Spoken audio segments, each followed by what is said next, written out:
How's it going, guys? Templar here, and today I think we're going to do a unit guide. What unit should we do today? Oh, I know. Let's do my favorite gun unit, the Imperial Gunners. Those gun units can put thousands of rounds down range and slaughter all units in their path. Without further ado, let's get right into it. Alright, Imperial Arcs. So as you can see, this is my Doctrine loadout. You could also add the Breakthrough Doctrine if you want, instead of maybe the Uncommon Piercing Damage Doctrine, but or actually probably instead of the Piercing Defense Doctrine I have there, but it doesn't really matter. These guys already put a hail of lead down range. That's what they're really good for. Putting a ton of bullets down range, slaughtering all the units. They are kind of weak to enemies putting shields up, but when you do use them, you want to coordinate your shield knockdown units or even your hero to just knock down the enemy shields while you volley fire at the same time. So it should kill all the units knocked down before they stand back up. Vengeance line on these bad boys, pretty straightforward. Go bot line all the way for that extra volley fire chance. I think it's around a 25% chance. It's very noticeable once you get it.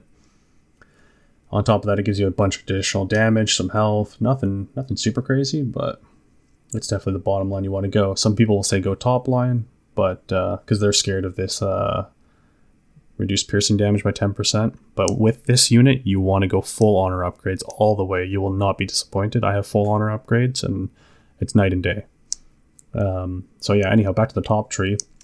Block break is not worth it because there is a lot of shield knockdown units in the game now. Not to mention the hammer cuts through shields like butter. This is a waste of your time. It doesn't activate like often enough, and somebody will get the shields down for you. If not, you can use your hero to get the shields down for you. Definitely go bot tree on these bad boys. Besides that, they have the poor shots. They have terrible accuracy, but you always want to use them when volley fire is on cooldown. You can get directed fire and hit heroes and stuff and one-shot them, but when volley fire is actually up and you're using it, that is the night and day for this unit. Make sure you have the volley fire up when you're using it. And besides that, let's go over to some gameplay. We're going to do this quick and easy. I'll show you some gameplay, talk about some of the things I do with them, and yeah, let's crack-a-lack it. So my Imperial guns, I normally don't play very conservative. I bring them right up to the fight, as you can see here, and just volley in. The volley has a deceptively long range. It goes a lot farther than you would think it would. Like, I think it can hit guys all the way to that back wall. You don't always need a shield wall when you're bringing your muskets up. A lot of people aren't paying attention, and for the ones that are, you're paying attention, so you won't bring your muskets up. But right here, I just get lucky, and we have a ton of units zerging into the supply point, so my guns get a free farm all day. You'll see they get the odd shot way on the backside, and yeah, that's pretty good with the muskets. But a lot of times I use the muskets kind of like shotguns too. I just bring them right up to the front and fire, point blank heroes. You can use the directional fire to literally one-shot anyone that's in front of you.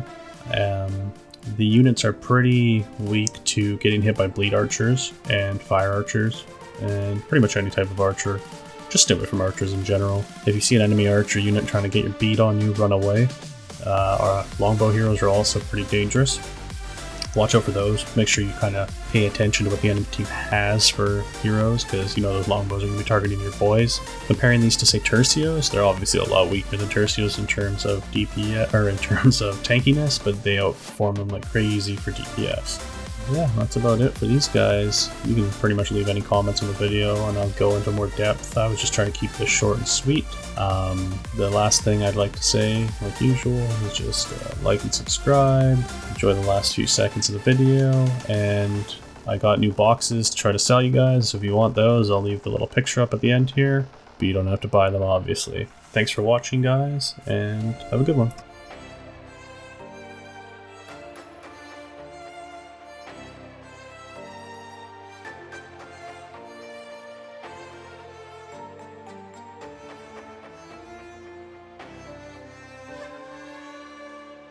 No one ever sees me.